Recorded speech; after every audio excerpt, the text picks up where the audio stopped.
ఇది ఎస్ఎల్బిసి అధ్యక్ష, ఇది ప్రపంచంలోనే లాంగెస్ట్ టన్నల్ సార్. ఇది ఎంటైర్ వరల్డ్లో 44 కిలోమీటర్ల టన్నల్.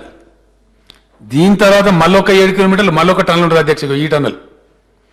ఈ టన్నల్ కంప్లీట్ కావాలి.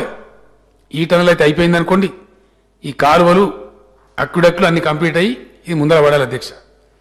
ఇది 1969 ఎజిటేషన్ తర్వాత మాకు నీళ్ళు ఇవ్వాలి అని అడిగితే నాగార్జున సాగర్ ఎడవకాలం మీద లిఫ్ట్లు పెడతామని, శ్రీశైలం 4 చోర్ నుంచి కూడా నీళ్ళు కాలువ ద్వారా తెస్తామని అన్నాడు చెప్పింది అధ్యక్ష. దాన్ని ఎవరు పట్టించుకోలే, అది మరుగున్నే పడిపోయింది. మళ్ళా తదనంతరం చర్చలు జరిగితే చర్చోపచర్చలు అధ్యక్ష. తెలంగాణ ప్రాజెక్టుల మీద చర్చలు జరుగుతాయి కానీ తెములై ముందరికి రావు. ఎన్టీ రామారావు గారు ముఖ్యమంత్రి ఉన్నప్పుడు మళ్ళొక్కసారి పెడితే ఇది కాల్వనా లిఫ్టా సొరంగమా అని చర్చ అధ్యక్ష.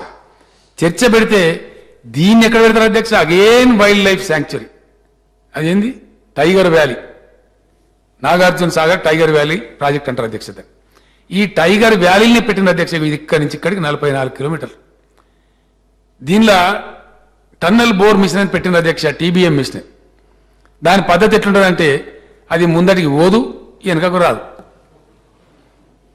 దీనికి సిస్టమ్ ఏంటంటే అధ్యక్ష, ఈ టీబీఎం ప్రపంచవ్యాప్తంగా ఎక్కడ టన్నల్ చేసినా ఏం చేస్తారంటే తవ్వుకుంటూ పోయి టన్నల్ 2 దిక్కుల నుంచి తవ్వుతారు అధ్యక్ష.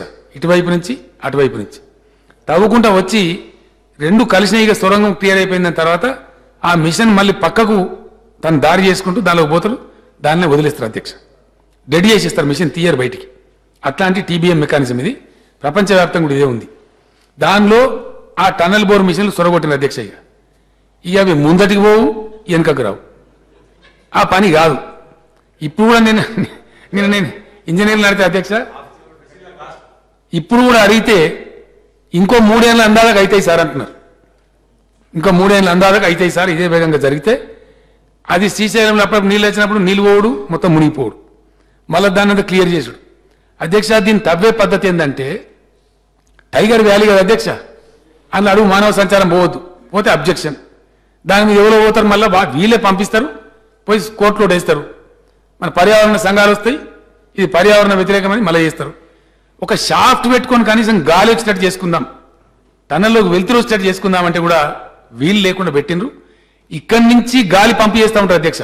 ఈ ఎండ్ నుంచి గాలి పంపి చేస్తూ ఉంటారు. ఆ గాలి పీల్చుకుంటూ ఆ టీబీఎం డ్రైవర్లు టన్నల్ తవ్వాలి అధ్యక్ష. ఇట్టెక్కడన్నా పెడతారా అధ్యక్ష? నీళ్ళు ఇచ్చే విధానమేనా? ఎప్పటి నుంచి వింటున్నాం ఎస్ఎల్బిసి? ఎన్నేళ్ళ కంప్లీట్ కావాలా? ఇది ఎవల పాపం? ఎందుకు తెలంగాణ ప్రజలు శిక్ష అనుభవించాలి? ఇది పరిస్థితి అధ్యక్ష.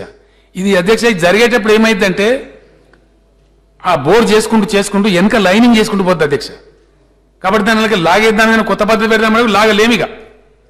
లాగానంటే ఆ వెనక చేసిన లైనింగ్ అంతా కూలగొట్టారు, మళ్ళా డిస్ట్రక్షన్. అంటే ఇప్పుడు దాన్ని కొనసాగించడం తప్ప గత్యంతరం లేనటువంటి ఒక భయంకరమైన పరిస్థితిలో కూరుకుపోయిన మరో ప్రాజెక్టు ఎస్ఎల్బిసి ప్రాజెక్ట్. ఇదొక గొప్ప ప్రాజెక్టు. ప్రపంచంలోనే అతి పొడవైన టన్నెల్ ఇది.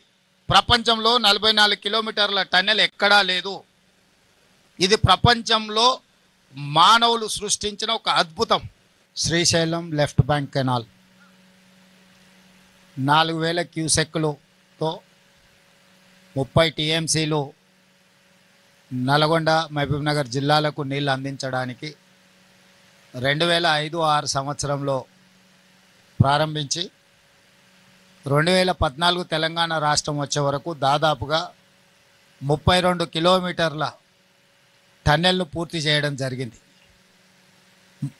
ఆ తర్వాత తెలంగాణ రాష్ట్రం వచ్చి వేగంగా ఈ ప్రాజెక్టు పూర్తయి ఫ్లోరైడ్ బాధిత నల్గొండ జిల్లాకు శాశ్వత పరిష్కారం చూపిస్తుందని మేమందరం భావించినాం. కానీ తెలంగాణ రాష్ట్రం ఏర్పడ్డ తర్వాత ప్రభుత్వం యొక్క నిర్లక్ష్యం వల్ల 2-3 కిలోమీటర్ల పనిని కూడా పూర్తి చేయలేదు.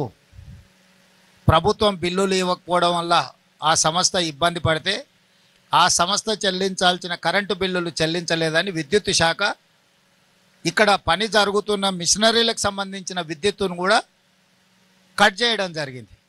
అంటే రాష్ట్ర ప్రభుత్వము తెలంగాణ ప్రజల యొక్క చిరకాల వాంఛ నల్గొండ జిల్లా యొక్క ఫ్లోరైడ్ సమస్యను శాశ్వతంగా పరిష్కరించడానికి ప్రారంభించిన ఈ ప్రాజెక్టు ప్రభుత్వమే ఒక పక్కన ప్రాజెక్టు పనిచేస్తున్న సంస్థకు బిల్లులు చెల్లించకపోవడం, ఆ సంస్థ విద్యుత్ శాఖకు బిల్లులు చెల్లించలేదని విద్యుత్ కోత విధించడం, దాంతో 10 సంవత్సరాలు ఎక్కడైతే ఆగిపోయిందో అక్కడనే ఉండిపోయింది. కాంగ్రెస్ అధికారంలోకి వచ్చిన తర్వాత అత్యంత ప్రతిష్టాత్మకమైన ఈ ప్రాజెక్టును ఎట్లయినా పూర్తి చేయాలని అన్ని రకాలుగా దీన్ని పరిశీలించి సాంకేతిక నిపుణులతో చర్చించి ఆగిపోయిన పనులను తిరిగి ప్రారంభించడానికి టన్నెల్ బోర్ మిషన్కు సంబంధించి కొన్ని రిపేర్లు, అదేవిధంగా వాళ్ళకి చెల్లించాల్సిన బిల్లులు, అదేవిధంగా సాంకేతికంగా ఉన్న సమస్యల్ని పరిష్కరించడానికి ఆనాడు ఉత్తమ్ కుమార్ రెడ్డి గారి సూచన మేరకు ఆ సంస్థ టన్నెల్ బోర్ మిషన్ సంస్థ అమెరికాకు కూడా కోమటిరెడ్డి వెంకటరెడ్డి గారిని మంత్రిని పంపించి దానికి సంబంధించిన స్పేర్ పార్ట్స్ లేకపోతే అమెరికా నుంచి కూడా తెప్పించి పనులను ప్రారంభించడం జరిగింది. ప్రభుత్వం ప్రతిష్టాత్మకంగా తీసుకొని ఈ పనులను వేగంగా పూర్తి చేసి శాశ్వతంగా ఈ సమస్యకు పరిష్కారం చూపించాలని మేము చిత్తశుద్ధితో ప్రయత్నం చేస్తుంటే అనుకోకుండా ఈ దుర్ఘటన సంఘటన జరిగింది. ఇది పనులు చేస్తున్నప్పుడు జరిగిన అనుకోని ప్రమాదము. ఇలాంటి అనుకోని విపత్తులు ప్రమాదాలు జరిగినప్పుడు రాజకీయాలకు అతీతంగా అందరం ఏకమై సమస్యను ఎదుర్కోవాలి, సమస్యను పరిష్కరించుకోవాలి. అందులో బాధిత కుటుంబాలను ఆదుకోవాలి. బాధిత కుటుంబాల పట్ల మనం సానుభూతి చూపించాలి. వాళ్ళు ఇతర రాష్ట్రాల నుంచి బ్రతకడానికి కూలీలుగా వచ్చిన వాళ్ళు, ఇంజనీర్లుగా వచ్చిన వాళ్ళు ఇవాళ మన ప్రాజెక్టు పూర్తి చేయడానికి పనిచేస్తున్నప్పుడు ఆ కుటుంబాలకు సమస్య వచ్చినప్పుడు ప్రభుత్వమైనా ప్రతిపక్షమైనా అధికారులైనా సామాన్యులైనా ఆ కుటుంబాల పట్ల చూపించాల్సిన సానుభూతితో పాటు ఆదుకోవడానికి అవసరమైన ప్రణాళికలు చేపట్టాలి. అదేవిధంగా సమస్యను పరిష్కరించడానికి ఇంత విపత్తు వచ్చినప్పుడు ఈ విపత్తులో నైపుణ్యం ఉన్న 11 ప్రభుత్వ కేంద్ర ప్రభుత్వ రంగ సంస్థలు ఈరోజు ఇక్కడ పనిచేస్తున్నాయి నిరంతరం. అందులో ముఖ్యంగా మన ఆర్మీ జవాన్లు మొత్తం వ్యవస్థ ఇక్కడ ఉన్నది.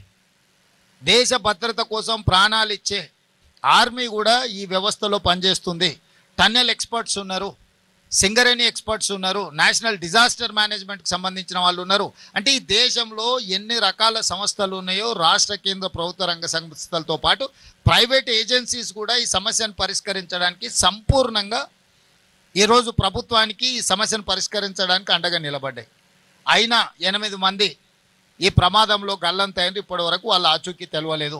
వాళ్ళు బ్రతికున్నారా, వాళ్ళు మరణించినరా, లేకపోతే వాళ్ళు ఏ పరిస్థితిలో ఉన్నారో ఇంతవరకు నిపుణుల్లోకి అంచనాకు రాలేదు. మిగతా వాళ్ళు దాదాపుగా ప్రమాదం నుంచి బయటపడడం, బ్రతకడం, వాళ్ళందరినీ బయటకు తీసుకురావడం జరిగింది. ఇప్పుడు ఈ 11 సంస్థలు నిరంతరము దాదాపుగా 22 తారీఖు నుంచి ప్రతి క్షణము రెస్ట్ తీసుకోకుండా వాళ్ళు అందులో చిక్కుకుపోయిన వాళ్ళ పరిస్థితి ఏంది, ఈ ప్రమాదాన్ని పరిష్కరించడానికి వాళ్ళు పనిచేస్తున్నారు. మనస్ఫూర్తిగా 11 ఏజెన్సీలను తెలంగాణ రాష్ట్ర ముఖ్యమంత్రిగా నేను అభినందిస్తున్నా. ఈ ప్రమాదానికి సంబంధించి ప్రధానమంత్రి నుంచి బాధ్యత కలిగిన ప్రతి వాళ్ళు రాష్ట్ర ప్రభుత్వాన్ని సంప్రదించారు. వాళ్ళందరూ కూడా పూర్తి వివరాలు ఇచ్చినాం. సో ఇప్పటికీ ఈరోజు నిపుణులతోని మేము చర్చించి సమీక్షలో తేలింది ఏంటంటే ఇంకా 2-3 రోజులు ఈ సమస్య కొలిక్కి రావడానికి పడుతుంది. 2-3 రోజుల తర్వాత మిగతా కార్యక్రమాన్ని చెప్పగలం అనేది మా దృష్టికి తీసుకొచ్చింది. ఈరోజు ఒక పక్కన మట్టి, ఇంకొక పక్కన నీళ్లు, దాదాపుగా 13.5 కిలోమీటర్ల లోపల పనిచేయడం వల్ల ఆ కన్వేయర్ బెల్ట్ కూడా పాడవడం వల్ల వాళ్ళు అక్కడ తీసిన మట్టి కానీ లేకపోతే ఇతర వాటిని బయటికి పంపించడానికి వెసులుబాటు లేకుండా పోయింది. రేపటిలోగా ఆ కన్వేయర్ బెల్ట్ రిపేర్ చేసి అందులో వెళ్తున్న మట్టిని కానీ వీటన్నిటిని కన్వేయర్ బెల్ట్ ద్వారా బయటకు పంపించగలిగితే కొంత పనులలో వేగం వస్తుంది. మూడవది, లోపల ఎక్కడ మనుషులు ఉన్నారు, ఎక్కడ మిషనరీ ఇరుక్కున్నది, వీటన్నిటిని కూడా ఒక అంచనాకి పూర్తి స్థాయిలో రాలేకపోతున్నారు. ప్రాథమిక అంచనా వచ్చింది కానీ పూర్తి స్థాయి అంచనా అనేది ఇంతవరకు వాళ్ళకి రాలేదు.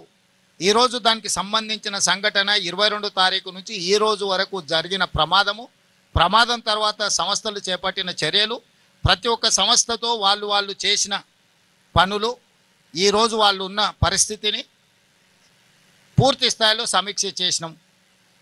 ఈరోజు వాళ్ళు ఇంకా పట్టుదలతోని ఈ సమస్యను పరిష్కరించడానికి ప్రభుత్వానికి సహకరించడానికి వాళ్ళు పూర్తి స్థాయిలో పనిచేస్తున్నారు.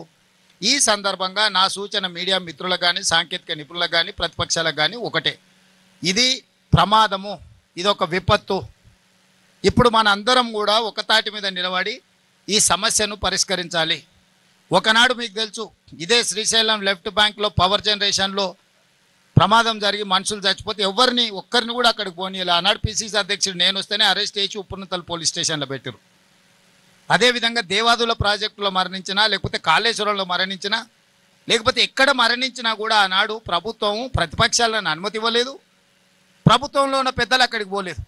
కానీ ఈరోజు మేము జరిగిన ఒక గంట లోపలే తెలిసినంబడే ప్రత్యేక హెలికాప్టర్ ఇచ్చి ఉత్తమ్ కుమార్ రెడ్డి గారిని, జూపల్లి కృష్ణారావు గారిని ఇక్కడికి స్పాట్కు నేను పంపించిన. ప్రతి నిమిషం ఇక్కడ నుంచి మానిటరింగ్ చేసిన. వీరు ఇక్కడి నుంచి ఉండి కేంద్ర ప్రభుత్వంతో, మిలిటరీతోని, ఇతర నేవీతోని, ఇతర అన్ని రకాల సంస్థలతోని, వారికి ఉన్న ఆర్మీలో పనిచేసిన అనుభవం, ఎయిర్ ఫోర్స్లో పనిచేసిన అనుభవంతో, వారి బ్యాచ్మెట్స్ కానీ ఆ సంస్థలో ఉండే కొత్త అధికారులతో ఉత్తమ్ కుమార్ రెడ్డి గారికి ఉన్న అన్ని పరిచయాలను వాడి అన్ని సంస్థలను వాయు వేగంగా ఇక్కడికి రప్పించి ఈ పనులను ఎట్లయినా ఈ సమస్యను పరిష్కరించాలి. నేను కూడా ప్రధానమంత్రి గారితో మాట్లాడి ప్రధానమంత్రి నుంచి కూడా మనం సహకారం తీసుకొని, కేంద్ర ప్రభుత్వం నుంచి సహకారం తీసుకొని దీన్ని పరిష్కరించాలనే ప్రయత్నం చేస్తున్నాము.